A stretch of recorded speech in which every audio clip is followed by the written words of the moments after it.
50 வயது அப்பாவிடம் மகன் கேட்ட கேள்வி. பதிலை கேளுங்கள், நெஞ்சம் கணக்கும். ஓர் இளைஞன் தன் தந்தையை பார்த்து கேட்டான்.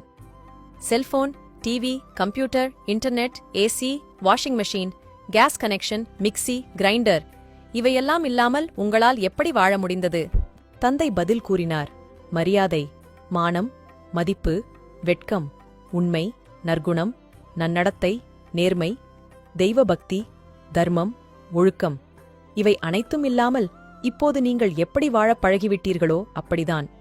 ஆம், 1940 முதல் 1990க்குள் பிறந்த நாங்கள் உண்மையாகவே வரம் பெற்றவர்கள்.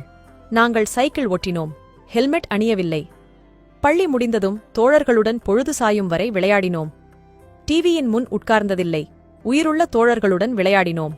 இன்டர்நெட்டில் அல்ல, தாகம் எடுக்கும்போது குழாய் தண்ணீர் குடித்தோம்.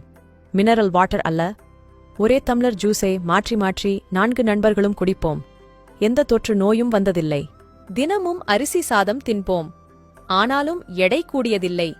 சர்க்கரை நோய் வந்ததில்லை. எங்கு போனாலும் வெறுங்காலுடன் நடப்போம். எந்த பாதிப்பும் வந்ததில்லை. எங்கள் பெற்றோர் எந்த ஊட்டச்சத்து உணவும் தந்ததில்லை. ஆனாலும் ஆரோக்கியமாகவே இருந்தோம்.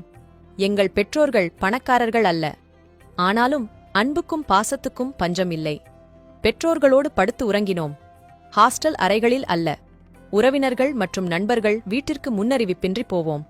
வரவேற்பிற்கும் விருந்திற்கும் குறை இருந்ததில்லை. எங்களின் போட்டோக்கள் எல்லாம் கருப்பு வெள்ளைதான். ஆனால் எங்களின் நினைவுகளோ வண்ணமயமானவைகள். எங்களின் குடும்பங்கள் எல்லாம் அன்பை கொட்டும் கூட்டுக் குடும்பங்கள். உங்களைப் போன்று தனி குடித்தனம் அல்ல. எங்கள் தலைமுறையினர் எல்லோரும் பெற்றோர்களின் கட்டளைக்கு கட்டுப்பட்டு வளர்ந்தோம். பெற்றோர்களும் பிள்ளைகளின் உணர்வுக்கு மிகுந்த மதிப்பளித்தார்கள். சுருக்கமாக சொன்னால், we are the limited editions. ஆகவே எங்களை பயன்படுத்திக் கொள்ளுங்கள். அன்பாக இருங்கள். கற்றுக்கொள்ளுங்கள். நாங்கள் இம்மண்ணிலிருந்து மறையும் வரை